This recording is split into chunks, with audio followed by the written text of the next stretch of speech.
আজ আমরা কথা বলবো রমাদানের ভাঙতি রোজা বা কাজা সিয়ামগুলোর রাখার ক্ষেত্রে ইসলামী শরিয়ার বিধিবিধান কি, মাসাইল কি, সে প্রসঙ্গে।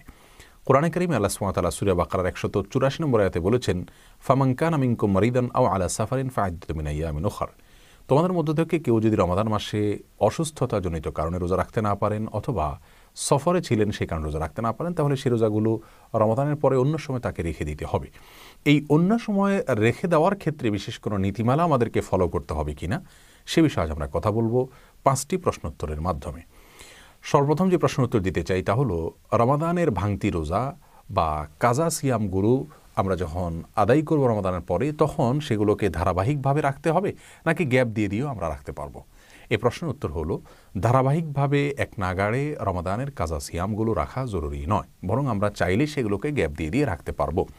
তবে খুব বেশি গ্যাপ দিয়ে খুব বেশি সময় নিয়ে বিলম্ব করে রাখা উচিত নয়, যেহেতু এখানে দায় মুক্তির ব্যাপার রয়েছে, আমাদের কার কখন মৃত্যু আসে আমরা জানি না, সেজন্য খুব দ্রুত এগুলো রেখে ফেলা উত্তম। তবে কেউ যদি চান আজ একটা রাখলেন, 2 দিন পরে আবার আরেকটা রাখলেন বা 5 দিন পরে আরেকটা রাখলেন, এভাবে ভেঙে ভেঙেও তিনি রাখতে পারবেন। দ্বিতীয় প্রশ্ন হলো, রমাদানের ভাঙতি রোজা বা কাজা সিয়াম রাখার ক্ষেত্রে বিশেষ কোনো সময়সীমা আছে কিনা ইসলামী শরিয়ার দৃষ্টিকোণ থেকে, যে এই সময়ের ভেতরেই এই সিয়ামগুলো রেখে ফেলতে হবে? এর উত্তর হলো, মৌলিকভাবে রমাদানের রোজা যেগুলো ভাঙা পড়েছে অসুস্থতাজনিত কারণে বা সফরের কারণে গ্রহণযোগ্য ওজরের ভিত্তিতে, সেগুলো রমাদানের পরে আমরা রেখে ফেলবো, কিন্তু রমাদানের পরপরই রেখে ফেলতে হবে এমন কোনো বাধ্যবাধকতা নেই। এখানে ছাড় রয়েছে, আমরা 2 মাস 4 মাস বা 6 মাস পরে চাইলেও রাখতে পারি। তবে এক্ষেত্রে আমাদের আয়েশা রাদিয়াল্লাহু তাআলা একটি হাদিস থেকে আমরা একটি নির্দেশনা পাই, যেটি বুখারী মুসলিম একযোগে বর্ণনা করেছে। আমাদের আয়েশা রাদিয়াল্লাহু তাআলা বলেছেন যে তার রমাদানের মাসিকের কারণে যে রোজাগুলো রাখা হতো না, সেগুলো তিনি পরবর্তী রমাদানের আগে শাবান মাসে রাখতেন। এতটা দেরি করতেন কারণ রাসূল আকরাম সাল্লাল্লাহু আলাইহি ওয়াসাল্লাম তার সঙ্গে বসবাস করতেন, তার অধিকার এর প্রতি খেয়াল রেখে তিনি বিলম্ব করতেন। এবং পরবর্তী রমাদানের আগে যে শাবান মাস, সেখানে রাসূল আকরাম সাল্লাল্লাহু আলাইহি ওয়াসাল্লাম প্রচুর পরিমাণে নফল রোজা রাখতেন, এই ফাঁকে তিনি তার ফরজ রোজাগুলো রেখে দিতেন। এই হাদিসের ভিত্তিতে উলামায়ে কেরাম বলে থাকেন যে এক রমজানের রোজা কাজা করার জন্য বিলম্ব করতে করতে পরবর্তী রমজানের আগ পর্যন্ত বিলম্ব করা যেতে পারে। কিন্তু শরীয়ত গ্রাহ্য ওজর ছাড়া পরবর্তী রমাদানও যদি ক্রস করে যায়, তবুও আগের রমজান রোজা কাজা রয়ে গেছে, আদায় করা হয়নি, তাহলে সেক্ষেত্রে এটি অন্যায় হবে, এটি গুনাহ হবে। আর যদি শরীয়ত গ্রাহ্য ওজরের কারণে দেরি হয়, পরবর্তী রমজানও চলে আসে, তাহলে সেটা কারণে কোনো গুনাহ হবে না। যদি কোনো কারণে পরবর্তী রমজান চলে আসলো, এর পরেও কিন্তু আগের রমজানের রোজা কাজা বাকি থাকলে সেগুলো আদায় করতে হবে।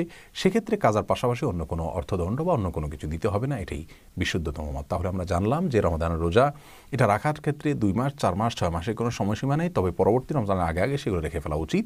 কোনো গ্রহণযোগ্য ওজর ছাড়া পরবর্তী রমজানের পরে বিলম্ব করা জায়েজ নয়, সঠিক নয়, উচিত নয়। তৃতীয় প্রশ্ন হলো, রমাদানের ভাঙতি রোজা বা কাজা সিয়াম এগুলো আমরা যখন রাখবো তখন এর পাশাপাশি অন্য কোনো কিছু করতে হবে কিনা? যেমন রমাদানে আমরা তারাবি পড়ি, আবার রোজাও রাখি, তাহলে রমজানের কাজা আদায় করতে গেলে রাতে তারাবি পড়ে তারপর রোজা রাখতে হবে কিনা? এর উত্তর হলো না। আমাদেরকে রমজানের রোজা যে কয়টা রাখতে হবে, যে কয়টা ভেঙেছে সেগুলো আমরা রাখবো, সেগুলোর সাথে তারাবির নামাজের কোনো বিধান নেই, কারণ তারাবির নামাজ এটা রমাদান মাসে পালনযোগ্য ইবাদত, রমাদানের পরে তারাবির অপশন নাই। যার কারণে রমাদানের পরে আমরা শুধুমাত্র যে কয়টা রোজা ভাঙতি হয়েছে সেগুলো রেখে ফেললেই চলবে, অন্য কোনো কিছু সাথে করতে হবে না। তবে যদি কেউ শরীয়ত গ্রাহ্য ওজর ছাড়া ইচ্ছাকৃত অবহেলা করে রোজা ভঙ্গ করে, তাহলে সেই ব্যক্তির জন্য কাজার পাশাপাশি কাফারার বিধানের কথা বলেন ইমাম আবু হানিফা এবং মালিক রাহিমাহুল্লাহ। অর্থাৎ যদি কেউ ইচ্ছাকৃত অবহেলা করে রোজা ভাঙেন, তাহলে শরীয়ত গ্রাহ্য ওজর ছাড়া, তাহলে সেক্ষেত্রে তিনি একটি রোজা ভাঙলে একটি রোজার জন্য একটা রোজা কাজা রাখবেন, আবার 60টা রোজা এক নাগাড়ে ধারাবাহিকভাবে নির্বিচ্ছিন্নভাবে তাকে রেখে ফেলতে হবে কাফারা হিসাবে। এটা হলো তার জন্য দণ্ড, সেটা তাকে করতে হবে শাস্তিস্বরূপ এবং ক্ষতিপূরণ স্বরূপ। আর সেটা না পারলে তিনি 60 জন মিসকিনকে খাদ্যদান করতে হবে।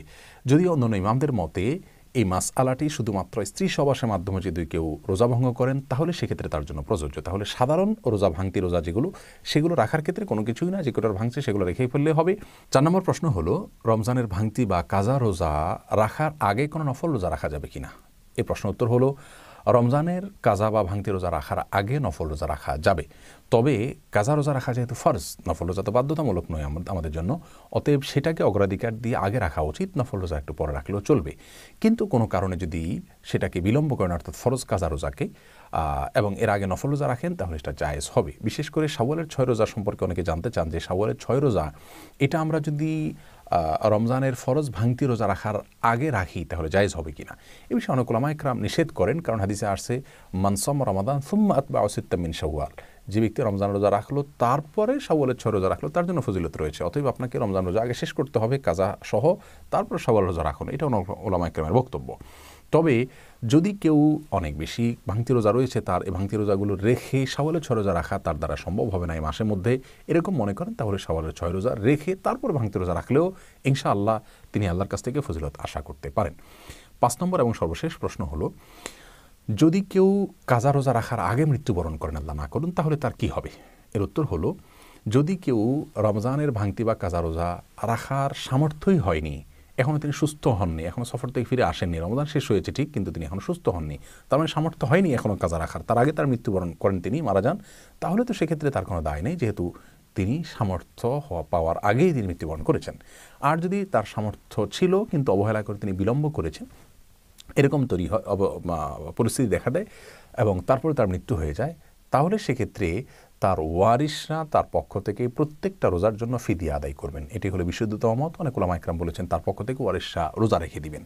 যাই হোক, দুটি মতই রয়েছে স্কলারগণের, ফোকাহে ইকরামের। আল্লাহ সুবহানাহু ওয়া তাআলা আমাদের সকলকেই রমাদানের ভাঙতি সিয়ামগুলোকে সুন্নাহসম্মত উপায়ে রাখার তৌফিক দান করুন।